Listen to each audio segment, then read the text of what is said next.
सामान्य पुरुष की जाग हर क्षण कुछ पाने और भोगने के मोह में व्यतीत होती है। यही उसकी चेतना का लक्ष्य है।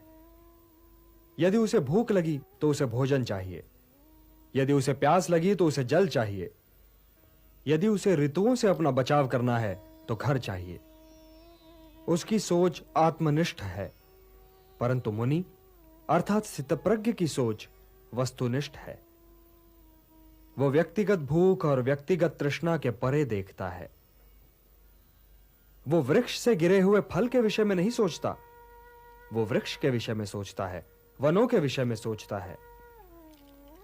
सामान्य मनुष्य को ईंधन के लिए लकड़ी चाहिए, तो वो वृक्षों को तब तक काटता चला जाएगा जब तक वन नष्ट न हो जाएं। परंतु मुनि प्रकृति में वनों के महत्व के विषय में सोचता है, प्रकृति के संतुलन के विषय में सोचता है, वनों और ऋतुओं के संबंध के विषय में सोचता है। इसलिए हे पार्थ, जो सामान्य पुरुष की इंद्रियों के लिए दिन है वो मुनि के लिए रात है, क्योंकि वो तो इंद्रियों की सीमा को पार कर चुका है। और जो सामान्य पुरुष की इंद्रियों के लिए रात है वो मुनि के लिए दिन है, क्योंकि उसी सन्नाटे में मुनि की चेतना का सूर्योदय होता है।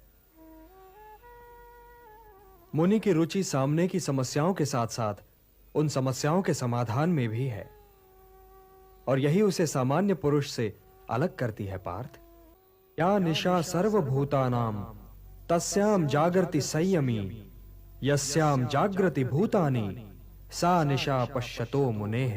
हे पार्थ, सत्य इंद्रियों की पहुंच के बाहर है। ऐसा नहीं कि मुनि को भूख नहीं लगती, लगती है, परंतु वो अपनी भूख के परे देखता है और यह सोचता है कि भूख का उपचार क्या है।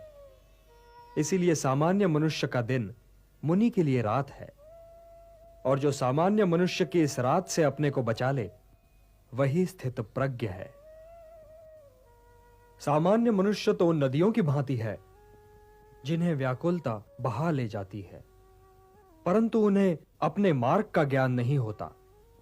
वो तो अंधाधुंध बही जाती हैं, क्योंकि वो केवल बहने ही को अपना कर्म समझती हैं, और वो अपना सारा जल, अपनी सारी उथल पुथल सागर में उड़ेल देती हैं। किंतु सागर फिर भी अपने तटों की मर्यादा का उल्लंघन नहीं करता। इसी प्रकार कामनाओं की नदियां सामान्य मनुष्य को तो बहा ले जाती हैं, परंतु जब वो मुनि तक आती हैं तो मुनि उन्हें समेट लेता है और अपनी मर्यादा का उल्लंघन नहीं करता। हे पार्थ,